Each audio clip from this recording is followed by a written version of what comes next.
Very fortunate to have her speak today. This is being filmed, and if you've missed previous presentations, you can go to our website, and the Babcock Smith website, and find previously taped sessions. Guess what you're doing next weekend? If you don't have time to come here, check out the websites and check out the videos. It's just marvelous. You can see some real talent. We're very fortunate to have Ann today. Ann? Hello, everyone.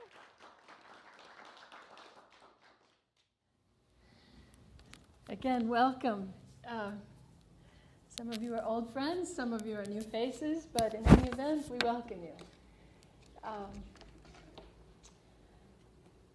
When the Mermaid Cafe closed last year, it was a popular breakfast place here on Margin Street. The proprietor, Carolyn Burkhart, generously donated to us 9 large framed steamboat photographs, and these had decorated her restaurant walls. These old-time images were hung upon their arrival here in our newly renovated carriage house, back where our granite industry exhibit now stands. At the time, the carriage house had just opened following its construction, and there was nothing actually on those walls at all, so those prints were a welcome addition at the time. Throughout the winter last year, members and visitors spent time viewing them and raising all kinds of questions for us. First, let me state that each steamboat depicted in these photos ran along the Pawcatuck River at one time or another. Casual observers at the cafe may not have appreciated that the very river outside their breakfast table was home to these boats during the 19th century. The 9 photographs that we received represent the essence of life on the Pawcatuck River between 1878 and 1905. Most of the vessels in these photographs were built by George Greenman and Company, which maintained shipbuilding operations in Mystic, Pawcatuck, and Westerly during that period. Orlando Raymond Smith had a financial interest in at least 5 of these boats, and several are named for his female relatives. What began as a simple donation, an act of kindness from Carolyn Burkhart, turned into a full-blown exhibit that can be seen inside the Babcock Smith House Museum, and it has been hanging up there since May of this year. At the end of this presentation, we'd like to invite you all, if you have not already seen the Steamboat exhibit, to visit the Babcock Smith House, to see the steamboats where they still are until the end of our season at the end of this month. We're not prepared today to invite you all for a full tour of the Babcock Smith House, but we certainly would enjoy it if you would take a moment to see the steamboats where they are hanging in the Ike Smith room. We've all enjoyed showing off these photographs and speaking about them all throughout this summer. Okay. Now, first let me introduce, if I can, here we are, some of the figures who played a part in our story today. What many of us did not realize when we received the steamboat prints is that there was a close connection between the boats in the photographs and Orlando Raymond Smith. Now, many of the Babcock Smith House Museum members and docents know the Smith genealogy quite well. For the rest of us, some confusion is immediately stirred up by the fact that there were 3 Orlando Smiths. This one here at the top was the purchaser of the house, bought it from the Babcock family, with his wife, Emmeline Gallup. Together they had 4 children, which are the yellow rectangles, these here. But the focus of our steamboats is right here on Orlando Raymond Smith. And he's an interesting character, and I'll get to that in a moment.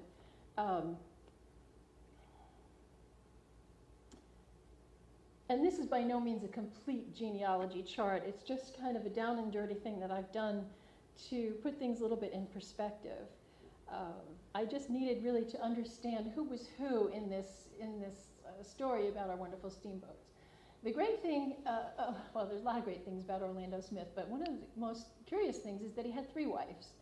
His first, this is Purple family, was his first family. Sarah Chapman, that together they had a daughter, Anna Raymond Smith, and sadly, both wife and daughter perished within, I think, the first 2 or 3 years of the marriage. So not long after, if you'll see that Sarah died in 1874, and by 1875, Orlando Smith married Julia Chapman, and yes, she was a relative of Sarah Chapman. And together they had 5 children, 3 daughters and a son. Sarah, Julia, Emmeline, Martha Jane were the daughters, and you're going to see these names later on because some of the boats were named for these gals. And then of course there was Orlando Raymond Smith Jr., who's here.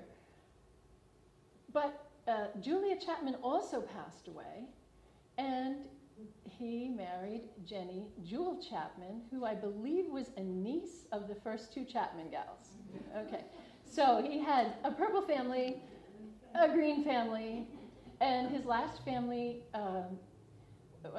was with Jenny Jewel Chapman, and together they had 3 young sons, and Tony Smith is in the room, and you are a descendant of Isaac Smith here in the middle. When Orlando Smith had his blue family, I shall call them, they lived right here across the street where Radio Shack now stands in a large wooden frame house. Jenny Jewel Chapman lived to the ripe old age of, I believe, 93 and died in 1963. So there we have it. That's a little bit, I hope you're not all confused as I was. But anyway, my hero, and we'll just give you one last look. This guy here, Orlando Raymond Smith, and he's a focus of our talk today. What do we really know about the iconic Orlando Raymond Smith? He was the treasurer and then later president of the Smith Granite Company. He endured an employee strike in 1878 over the 9-hour day. Employees were striking to go from a 10-hour day to a 9-hour day. And believe you me, the history of the 10-hour day was a hard-fought battle as well, because the day oftentimes was, not only in the granite industry, but in the mills, was from sunup till sundown, children included. So as the 19th century progressed, the workday thankfully got a little bit shorter and even shorter still. Orlando Smith served 6 years in the Rhode Island State Legislature as a Republican, and he championed the temperance movement. He invested in several of the steamboats that we're going to be talking about today, which ran along the Pawcatuck River. He continued the family relationship with the Greenmans, whereby his father, Orlando Smith, had operated a dredging company along the Pawcatuck River in partnership with the Greenmans. And lastly, and this is kind of humorous, Orlando Raymond Smith was a member of the Westerly Fat Man's Club, Association, or club. All right. George Greenman. George Greenman and Company built all of Orlando Smith's steamboats, and Greenman had a seat on the board of directors of the Smith Granite Company. The presumption here is that Greenman was paid with stock in Smith Granite and eventually amassed enough shares to hold a seat on the board. Together, Orlando Smith and George Greenman formed the Westerly and Watch Hill Steam Ferry Company in 1888. Greenman held the position of president with Smith as treasurer. A third investor, Charles B. Kuhn, was a prominent businessman at the time and was chief investor and director as well. And another one of my heroes, Everett Barnes. Everett Barnes wrote a book that the Westerly Historical Society published in 1932, and it's aptly titled Pawcatuck River Steamboats. And the reason this is an important work, not only because I relied on it for my research quite heavily, but the author gives a first-hand account. As you can see, in 1932, he was already most likely 60-plus years. So he actually had a career as a hand on the steamboats in the 19th century, and much of what he wrote are first-hand accounts of his own experiences on the river on these boats.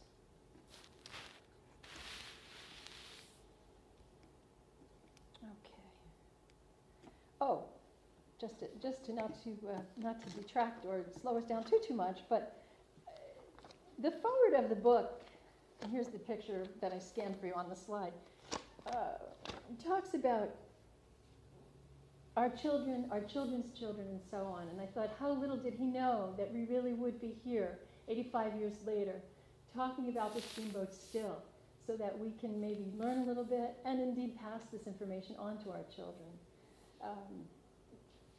I'll just read a couple of short paragraphs for you. During the days of the earlier boats, snapshots were unthought of, photographs were rare, and even so late as the days of the Florence, no one seems to have made her the subject of a picture. For after diligent search extending over a period of years, none can be found. However, a fair likeness of this steamboat, drawn from memory as she appeared in the changed character of a towboat during the 70s, is presented herein. You probably won't get a chance to see that one, but the history of the early steamcraft was learned many years ago from the late William D. Wells of Westerly and the late William M. Williams of Norwich, Connecticut, both of whom were actively interested in them. Since then, years of contact with the service and personal observation afford the opportunity to record facts and figures that we hope may prove to be of historical interest to our children, our children's children, and so on and so on. So I almost feel like I've gotten to know this person, even though he's passed on many years before us, only because his writing was so entertaining. And I did indeed enjoy it very much. So no one actually knows, according to Barnes, no one really knows for sure the name of the first steamboat that sailed along the Pawcatuck River. But popular belief in 1932, when this book came out, was that the Novelty, that was the boat's name, built by Sprague Barber in 1848, was the first steam-propelled craft ever to cruise the river. It was a crudely built double-side wheeler, nearly abandoned. The Novelty was purchased sometime later by William D. Wells, who was just mentioned, and his wife, Welcome Stillman, at the shipyard of Silas Greenman in Mystic. The boat was cut into two and lengthened. And by the way, that was a popular thing to do. Not just this early boat, the Novelty, was cut into two, but several of the boats were stretched. If you think of a stretched limousine, that was the idea. They would cut the boats and lengthen them. Cut into two and lengthened, she was outfitted with a new copper boiler and rechristened the Martha Jane, not to be confused with another Martha that I'm going to show you later, in honor of Wells's daughter. This began a long line of Pawcatuck River steamboats whose heyday lasted for roughly half a century. Other steamboats along the Pawcatuck River were the Tiger Lily and the Water Lily and the Ella, whose certain pieces of the Ella can be found hanging in the Latitude 41 restaurant down in Mystic Seaport Village.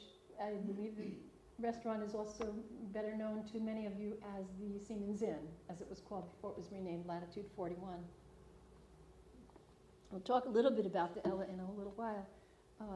The Ella wasn't one of the boats that ran up and down the Pawcatuck River, but she does have an important history in our story as well. Other early steamboats, okay, the Ella. All right, now, this is where it all started. Now, the Belle was an important steamboat on the Pawcatuck River, but it was not one of Orlando Smith's boats. This boat was commissioned to be run on the Pawcatuck River by Messrs. Babcock and Moss and Rose Babcock. There were several Rose Babcocks, as there were several Orlando Smiths. They were all pillars of industry in our area, as were the Dixons, Nathan Dixon.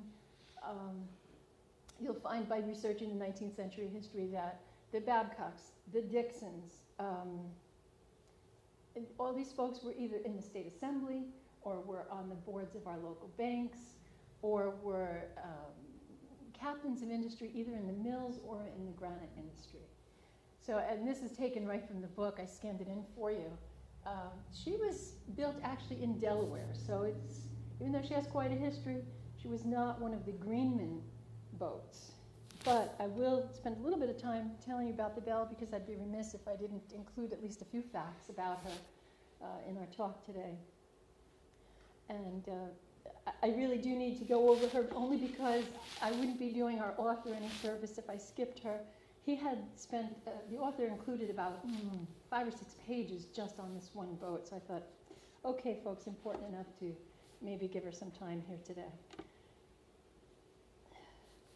All right, now, Babcock and Moss were partners in the Dixon House Hotel.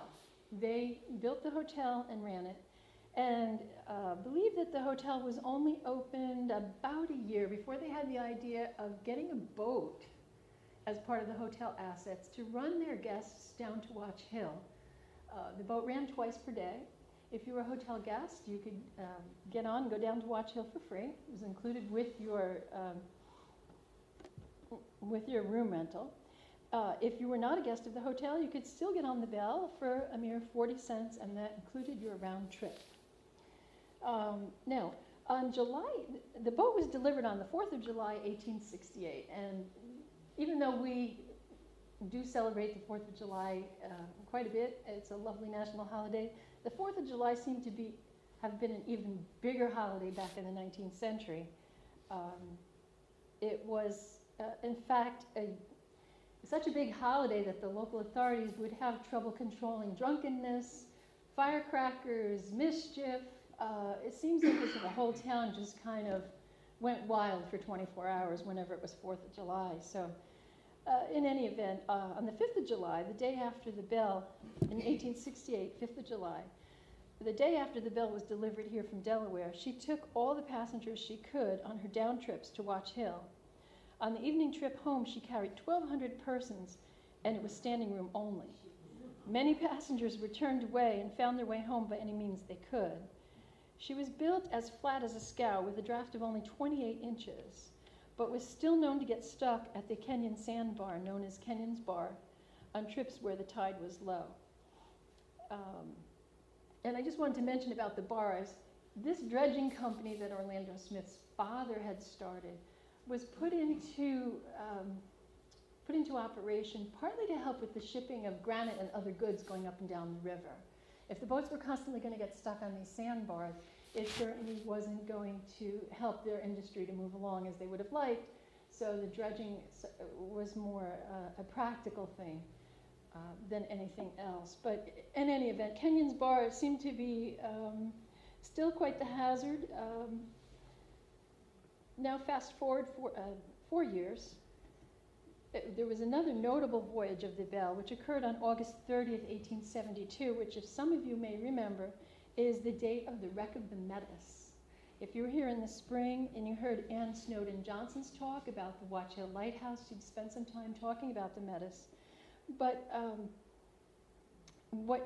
for those who didn't hear it, it's, basically there was a schooner by the name of Nettie Cushing, which broadsided the Metis. The Metis was bringing a cargo of cotton from New York to the mills in Providence, but she also carried 146 passengers and crew. The Metis broke apart and completely sank. The Nettie Cushing found its way back to port with really hardly any damage whatsoever. So most of the folks in town had no knowledge of the wreck when it happened on that day. And it wasn't until the Belle had completed her first run of the day, her 9 a.m. run, that the crew and the few passengers that she had, it was a cloudy day, so the ship only had a few folks on board, but the crew and the few passengers alighted in Watch Hill around 9:30, and lo and behold, found out there had been a terrible wreck that dawn. And but still there were no telephones, so people in town had no idea what was going on down in Watch Hill. At the time, there were young fellows who were actually employed as runners, who would run into town when there was a need of a doctor or need to come into town to get medication on an emergency basis. So the runners set foot and ran up into our area here, known as Pawcatuck Bridge at the time, downtown Westerly, and the word spread like wildfire. So by noontime, when it was time for the midday trip, the boat was packed. And again, the Belle took a capacity crowd of travelers down to the beach at Watch Hill just to see the wreck of the Metis. And aside from the Belle, it says here that every single means of transportation in town was pressed into service so that everyone could get down there and see what had happened. And when she departed and they delayed the evening run to come back to town, but for some period of time, just to let the passengers gather in the sight of this wreck. So, as a courtesy to the passengers, they let them linger somewhat. But there were so many folks wanting to come back on the Metis, on the Belle, after seeing the wreck of the Metis, that they didn't even take admission that day. And the boat was indeed packed, again, standing room only. She made her way upriver with only the starboard wheel in the water. And again, they landed at the first dock in Westerly, as they could not have possibly gone any farther, loaded down as she was. And also the account had said that the boat was so weighted down that just bear with me, that the side of the boat was almost submerged. If they had probably put one more person, probably the Belle would have gone under. But anyway, on normal days, the hotel guests were accommodated for free on her twice daily runs. And and the Belle made stops at Osbrook, Connecticut, which is along the Pawcatuck River. I don't have a map, but it was also known as Osbrook Point. And I'm not sure if it was that point of land. Later, when you leave, you can look at our old-time map on the side there. But at Osbrook, they would have, it was a dance hall, and there was also a bowling alley there. And some of the folks would get on the Belle and just spend the day at Osbrook rather than going all the way to Watch Hill. And the dances were typically square dances to the tune of Turkey in the Straw or songs like Molly Darling. And sometimes during the warmer months, there would be moonlight cruises, and either the Westerly Band or St. Michael's Brass Band would enliven the trip. These bands that would play for the passengers would disembark at Osbrook and continue to play for the guests the rest of the day, and then they would also all come back together at the end. One last funny story about the Belle. As you may have read in our last Westerly Historical Society newspaper, Rhode Island had 3 periods of prohibition where alcohol was completely not allowed in the state. But in 1879, that was one year that people were indeed allowed to have a drink. But I think because of the, let's say, fashionability of the temperance movement, it was probably, more the in thing to be on the conservative side when it came to alcohol. So alcohol was still, looked at as quite, let's say, something that is just something that will vex mankind, I suppose, was their attitude at the time. But anyway, the Narragansett Weekly in 1879 reported that there was quite a lively circus aboard the steamer Belle last Thursday afternoon. It seemed that John Ryan and his wife Melissa and his sister Nellie had been to Watch Hill, where a little strong fresh air combined with a large portion of the ardent, that's what they called booze at the time, had caused the trio to feel very well, considering. They took the boat on her afternoon trip back to Westerly and soon began to amuse themselves by calling each other names. This was unpleasant for the passengers, consequently. The captain and clerk and one of the 2 others found it necessary to entice the company to the forward part of the boat, Miss Ryan requiring some physical assistance.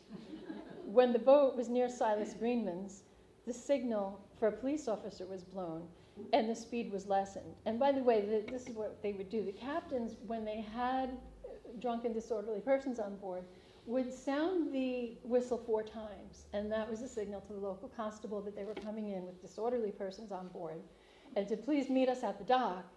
But after some time, the disorderly crowd got wise to the signal, so if there were any of those types on board, they kind of knew what was going to meet them when they got to the dock. But anyway, the signal for the police officer was blown and the speed was lessened. Mr. Ryan could not bear the thought of Doranceville for himself and his wife, and therefore, when opposite the wharf of Cottrell and Babcock, helped his wife overboard, and they jumped in together. As they jumped from the forward gangway just in front of the paddle wheel, it is rather remarkable that they were not injured, but a small boat putting out from shore to their assistance and landing them on the Connecticut side of the river. The only damage was a thorough wetting. Miss Nellie, that's the man's sister, remained on board until a landing could be made, when she found Captain Crandall waiting to escort her to the lockup. There she remained alone until later in the evening, when John and his wife, having been home and changed their damp garments, came on the Rhode Island side of the river, and the police escorted them to the same resort. Early Friday morning, Justice Vincent took his seat in court, and Miss Ryan was called upon to answer the charge of having been disorderly the day previous. She disagreed with the charge, but when she had listened to the testimony of a single witness for the prosecution, she had nothing more to say. Then the judge remarked, "As we sent you to the State Farm for 6 months the last time, this time we will make it 12. Whatever suits you will suit me to a T," the prisoner replied, and then began to sing, "In the prison cell I sit," etc., etc. Friday afternoon, Officer Northrop escorted the lady to Providence. The other parties had their trial Friday evening, with the result as told in our court proceedings. And I mean, it goes on to say that the whole town turned out. The court proceedings lasted until midnight that night, and there wasn't a seat to be had or standing room either. I guess because there was no TV back in the day, they had to do, something to occupy their time. But anyway, the Ryans' defense was that it did not appear from the evidence whether the offense was committed in Rhode Island or in Connecticut. Number two, that while the evidence tended to show that both or one of the defendants was guilty of disorderly conduct upon one occasion, it did not show that they or either of them was as disorderly within the meaning of the section of Chapter 232, Section 24 of the General Statutes, blah, blah, blah. That the most that was proved against them was an effort upon his part to prevent a breach of the peace. The court, however, judged both respondents guilty and sentenced John to the State Farm for 6 months and Melissa to the same place for 9 months, with costs of prosecution and conviction, from which sentence John appealed to the Court of Common Pleas in November next and gave bonds in the sum of $100 to prosecute his appeal. Nathan F. Dixon and A.B. Burdick appeared for the state, Peabody and Crafts for the respondents. All right. Now, we had a little tugboat in our collection. The name was the Westerly. And this is actually a picture of the Westerly on her final voyage out of the river. It seems to be the only available shot that we have. But here she's being towed out of Westerly. And I just wanted to mention that, while not all of the Pawcatuck River steamboats were built locally, but most of them were. The most prolific of the local boat builders of the time was Silas Greenman and his sons George, Clark, and Thomas. The Greenmans built boats of every kind at their operation in Mystic, but as products of the George Greenman and Sons Company, they also launched several boats from 3 locations along the Pawcatuck River. The Westerly was built at the Greenmanville shipyard in Mystic in 1878 under the supervision of Captain George S. Greenman. She was towed into the Pawcatuck River on Christmas Day of that year by the tug Florence. In 1879, she was commanded by Captain William Greenman with Mr. Hazard Holmes as engineer. The original owners were George S. Greenman, William Greenman, Hazard Holmes, Thomas Sagar, Samuel Sagar, Orlando Smith, William C. Pendleton, Avery Taft, Benjamin Bentley, and Joseph N. Hancock. During the summer months for many years, she was equipped for passengers and on numerous occasions did a good day's work in that time.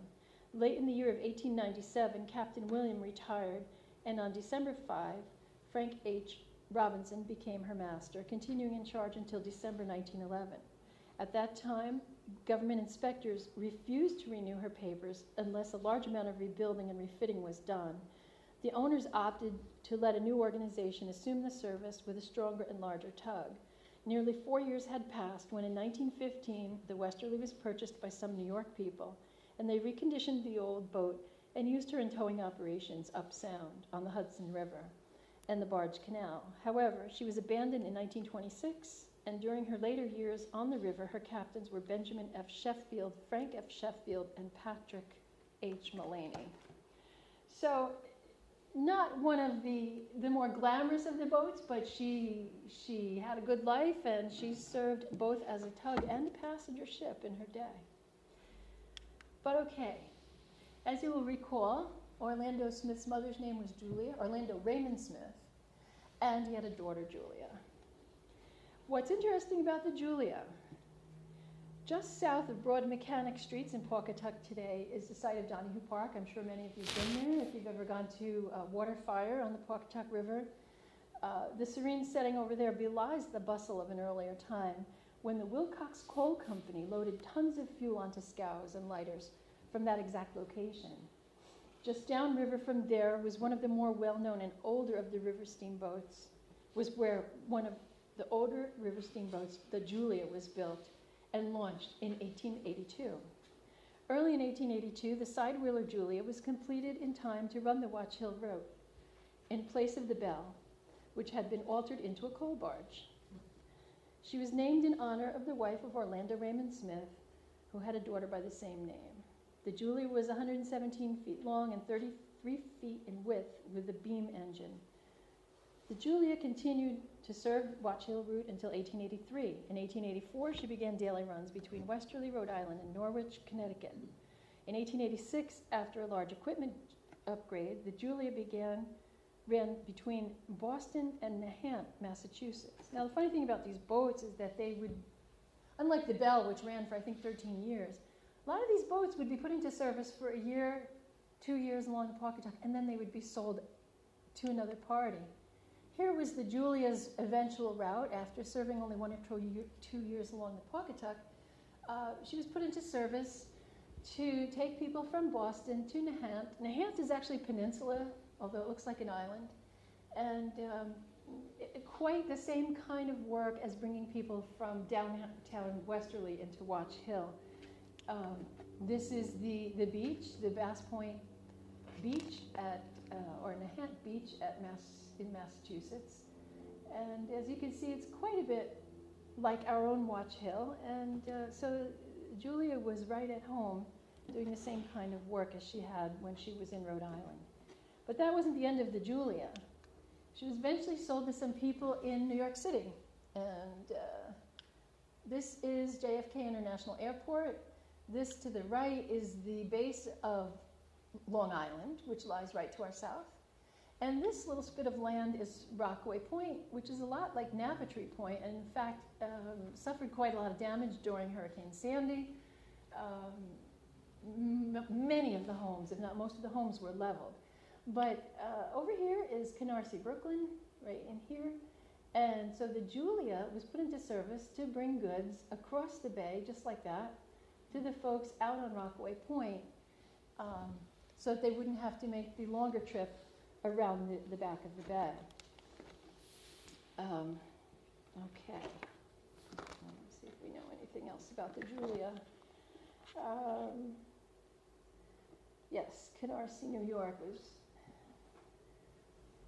In 1887, the Julia was sold to a narrow-gauge railway company operating between Brooklyn and Canarsie, New York. The Julia was used to make the connecting link between Rockaway and Canarsie across Jamaica Bay, so her name was changed to Rockaway.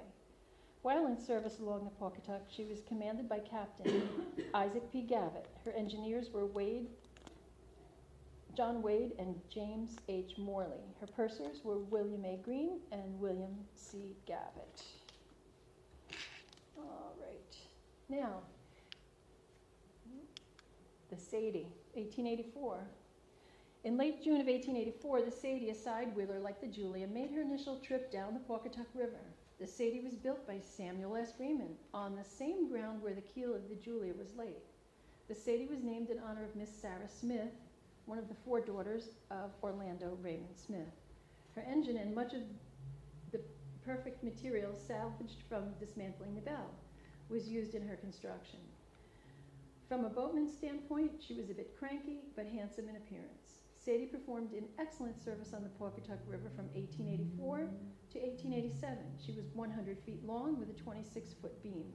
The Sadie was sold in November of 1887 to a party from Georgetown, South Carolina.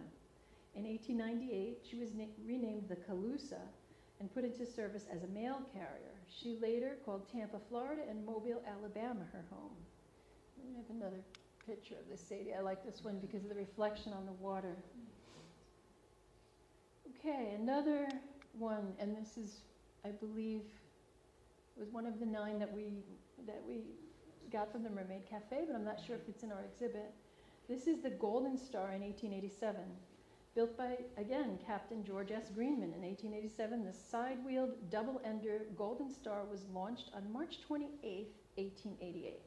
She was 136 feet long and 36 feet in width, with a walking beam engine that had been removed from the U.S. Boysetter heliotrope. The Golden Star was the longest of the steamboats built for the Pawcatuck River and was one of the last of the side-wheelers built by George Greenman. This boat was constructed with a pilot house at either end and operated in forward and reverse, as it was too long to turn around in the river. Her captain was Isaac P. Gavitt. The Golden Star was used on the Pawcatuck River for 2 years. Then, like the Julia, it was put into service in Jamaica Bay, New York in 1891. The Golden Star was sold to the same people who ran her in 1890 and was renamed the Canarsie. And here's an old excerpt about the Golden Star from the Everett Barnes book. During the season of 1887, Captain Greenman was busy with a gang of men framing and building another steamboat. The site of this activity was an innovation so far as shipbuilding was concerned, for no one ever expected to witness the building of a vessel in the abandoned lumber yard of Hall and Dickinson on the west side of the river. Nevertheless, that is the place where the largest steamboat on or for the river was being built. There was much conjecture as to her probable name. Some wag suggested that she be named Hannah, as it was a double-ended name and it might be read either way, whether the boat was going ahead or backing. Of course, you still read left to right, but anyway. However, one bright morning, Bill Nelson satisfied the curiosity of the boys by spreading out in large letters on the paddle wheel houses the words Golden Star. All right, the Granite City. The twin screw propeller Granite City was launched on July 15th, 1890. Built by the ambitious George S. Greenman, she was 90 feet long and just 6 feet wide with a capacity of 180 tons. Under the command of Captain James Dunham, the Granite City ran the Watch Hill route for 2 years. The 2 screw-type propellers replaced the familiar paddle wheels of previous steamboats to provide an efficient ride. The Granite City was leased to the Greenpoint and Shelter Island Ferry Company in 1892 and was sold to a company in Trenton, New Jersey the following year.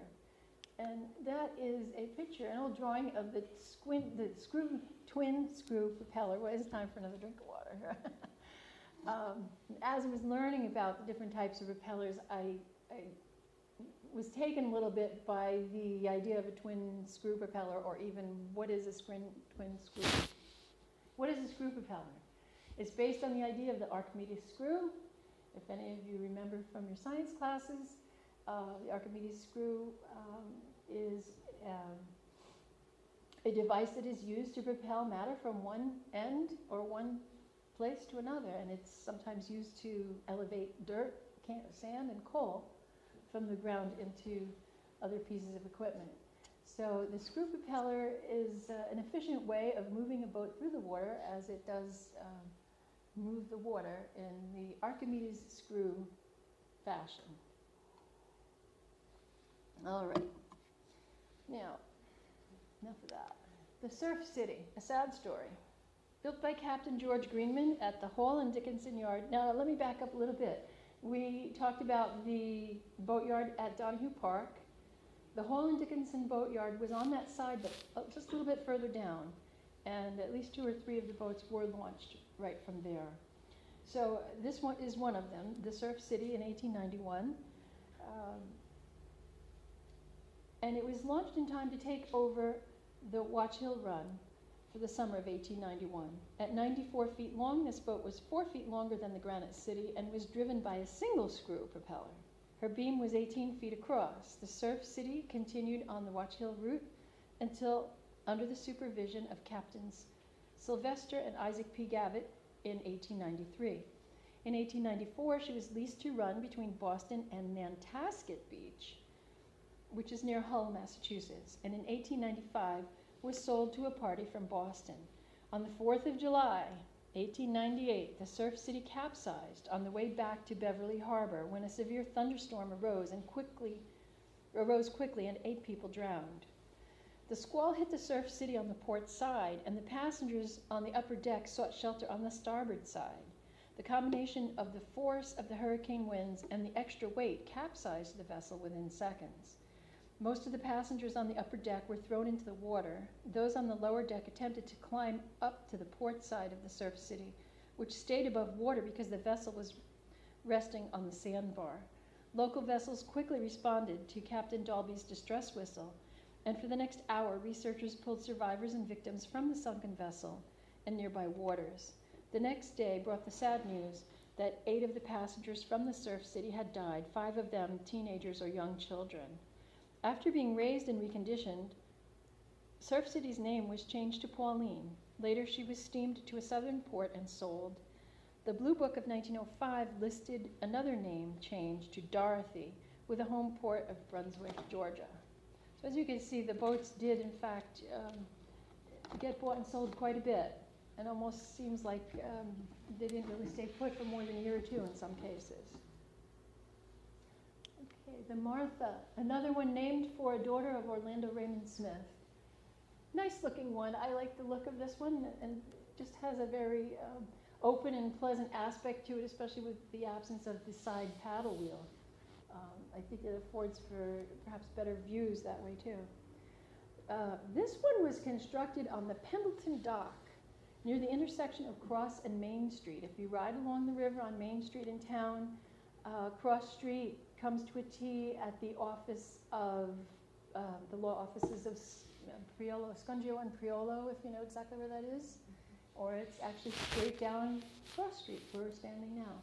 This side street here. If you go right to the bottom, to the T, as you get to the river, that is where the Pendleton Dock was. Where the St. Pius Church Rectory was the home of the Pendletons at one time. And there were more Pendletons who also lived across from where those law offices are, right there along Main Street.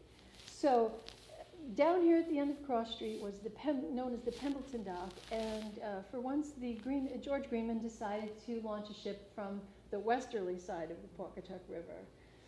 So in 1891, this steamer built for Orlando Raymond Smith and named for his daughter Martha was launched. It has been said that the launch off the dock was spectacular and successful. And again, people would turn out for these things because, people often, I don't know, my dad always said we only watch car races to see them wreck. People would come out to see if these boat launches were going to go or not go as planned. And so apparently there was quite a crowd on the day that Martha was launched, and indeed she was launched spectacularly and successfully. After her completion in 1892, she ran under a contract on the Providence River. In 1893, and for part of 1894, she ran on the Watch Hill route. So she went up to Providence and then came home again. During 1894, the Martha was cut in 2 and lengthened 20 feet, making her 90 feet in length overall. Her beam measured 17 feet. This boat was a single screw type and a favorite with excursion parties. Orlando Raymond Smith sold her to people from Boston in 1896, but he repurchased her in 1897. For the following 6 years, the Martha was operated as an all-around excursion boat. Her captains were Frank H. Robinson and W. Gilbert Gardner. The Martha eventually was sold to a New York buyer in 1905. Now, why are we showing a picture of the trolley car? Because in 1894, the Pawcatuck Valley Street Railroad began operating, and many beachgoers and tradesmen opted to ride the train to Watch Hill instead of the ferries. Undaunted, Orlando Raymond Smith went ahead with the construction of 2 more boats, the Mystic and the Hildegard, because he loved steamboats. In the words of Everett Barnes, he realized that there were still many people that would enjoy the little cruises and excursions down and out of the river, and to such places as Norwich, New London, Saybrook, Essex, Greenport, Sag Harbor, and the like. The Mystic was the first area steamboat to be fitted with an electric lighting system and a searchlight.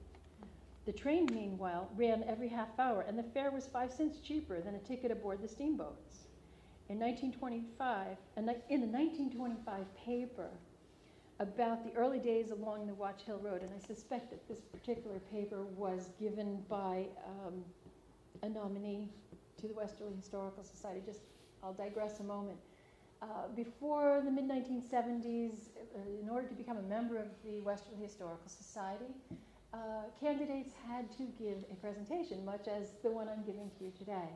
They had to write a paper and then present it orally in front of the membership and board in order to gain acceptance and membership into the Westerly Historical Society. So we have many of these early papers, and this particular one we came across, published in 1925, was called The Early Days Along the Watch Hill Road. And the candidate for membership wrote this little, I'll read this little excerpt from this candidate's paper. In order to compete, the boat people advertised their fare at 20 cents and no dust. A few days later, on coming up the river, the boat ran aground and detained the passengers for quite a while. The next day, the railroad officials advertised their fare as 20 cents and with no detention and no mud. So there's a little bit of rivalry there. The Hildy. Okay. In 1898, the Hildegard was launched. Perhaps the speediest of all the Pawcatuck River steamboats, the Hildegard, driven by a triple expansion condensing engine, don't ask me about that, and a single screw propeller, could reach a speed of 17 miles per hour when it was required of her. The Hildegard was the last steamboat built along the Pawcatuck River. She was built for Orlando Raymond Smith at the Hall and Dickinson Yard by George Greenman and Company. The Hildy was 100 feet long, and her beam measured 18.5 feet. She was far and away the most beautiful, the best appointed, and speediest steamboat ever constructed on or for the service of the Pawcatuck River. She was double-decked from stem to stern and was fully equipped electrically, including a searchlight. In 1898, the Hildegard ran from New Haven to Brantford. The following year, she did excursions from Westerly, Mystic, New London, Norwich, and Hartford. At the end of 1899, she was sold to a concern in Smyrna, Delaware, to run between there and Philadelphia. There she went to Tampa, Florida, and then to St. Mary's, Georgia. And finally, the Watch Hill. The Watch Hill. There are many more steamboats in the steamboat story, and unfortunately, time is not going to allow us to go through every single one of them. But this steamer, the Watch Hill, was quite a bit smaller than the rest. She is one of the oldest in the collection, but one of the last to appear along the Pawcatuck River. She was built in Newburgh, New York.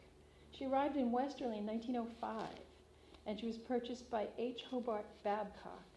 Measuring just 71 feet in length and 14.5 feet in the beam, the Watch Hill is also one of the smaller passenger boats that ran the Watch Hill route. From time to time, her pilots were Edgar S. Pendleton, Frank H. Robinson, George F. Barber, and Emerson W. Payne.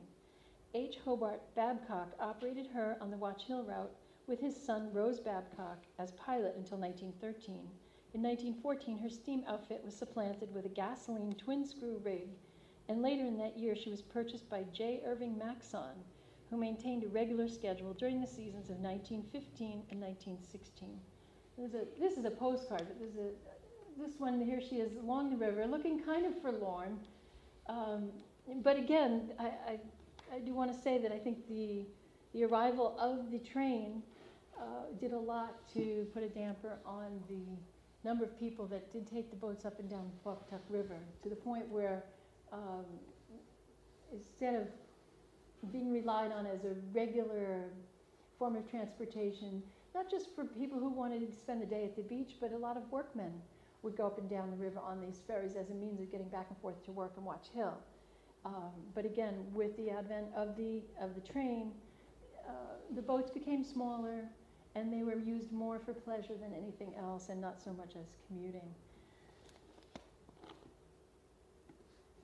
And the story ends, sadly. Orlando Raymond Smith died in 1898 at the young age of 47. Here's part of his obituary, His tombstone is located right here in Westerly in the Riverbend Cemetery. A lovely piece, obviously made by the folks at Smith Granite. And these are just some, stuff that we've already said. It served 6 years in the General Assembly and so forth. So it seems that the golden age of the Pawcatuck River steamboats died really with Orlando Smith in 1898. Folks still chartered steamboats for special occasions and moonlight cruises, but their great popularity had ended. Traveling by rail was the common way to travel, and a new century had dawned.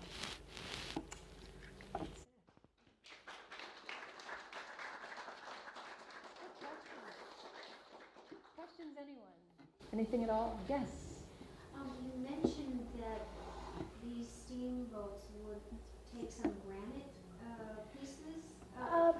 There were a lot of other vessels along the river, and they were your scows and what they referred to as lighters. And these were nothing really more than flat-bedded rafts,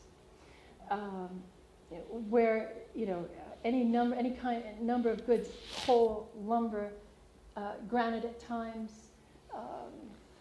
food staples like your flour and sugar, all these things. The river, it seems to me at times when I read some of these stories, was so busy moving goods up and down that you wonder how any of the boats found clear passage, with all the other boats in the way. But there were, I imagine that some of the boats at times would have taken on a certain amount of cargo. Certainly luggage in the summer for folks that wanted to just go down once and stay down for a month or two, rather than go back on a daily basis. But yeah, there were more other kinds of boats on the river than steamboats that did that kind of work. Anything else? Where were the wharves? There were many. There were many. The town dock is where the Westerly Yacht Club now stands. But as you heard in the presentation, there was a Greenman dock, the Pendleton dock, where they were building the Martha. Really, docks, I would almost gather to say that as many streets as we have here, there were as many docks along the river. And I think 6 feet and some inches was somehow seen as a magic number, even though the bell was built as flat as a boat could be built with a draft of just 28 inches. They were constantly dredging so they could allow for at least this, 6.5 feet of draft for some of the other vessels to get in and out, and especially along the shores where your docks were. They wanted to make sure that these boats could come in, get tied up, and unload, unload, and come and go as they pleased. So, but they still had those bars to contend with. You had Kenyon's Bar and you had White Bar. And I asked myself, if Orlando Smith's father had a dredging company, why didn't they at least get rid of those gosh darn bars, or at least, lower them somewhat? Because I hear tell that the bell would get stuck at low tide. If there was a run at low tide, the chances more often than not that the bell would get stuck on those bars, according to the literature. Just don't know why they didn't take care of that until later. Yeah. This may not be a chair question, Ann, but do you know how long the Greenman operation lasted? Actually, no. Okay, that's I know it's outside the. But there were many Greenmans. Yeah. The George Greenman was the one Greenman who had the closest relationship with Orlando Raymond Smith. But the Greenmans were a big family. I believe that George Greenman had like 4 brothers, and of course they had quite an operation going on in Mystic all this time. So you had Greenman boats being built at Mystic, Greenman boats being built literally on both sides of the Pawcatuck in the last half of the 19th century. Very prolific boat builders, and as I might have mentioned, they built not only steamboats, but boats of every kind, the tugs, the scows, the lighters, barges. And that was, I'm sure, a lucrative business at the time because there was quite the need. Okay, so don't forget about the old-time photographs we have hanging in the Babcock Smith House Museum. If you have time and you'd like to take a walk over, I believe Tony Smith is going to be our guide for that. And I thank you so much all for coming. This is my first lecture, so I'm eternally grateful for all of you who came. Thank you so much.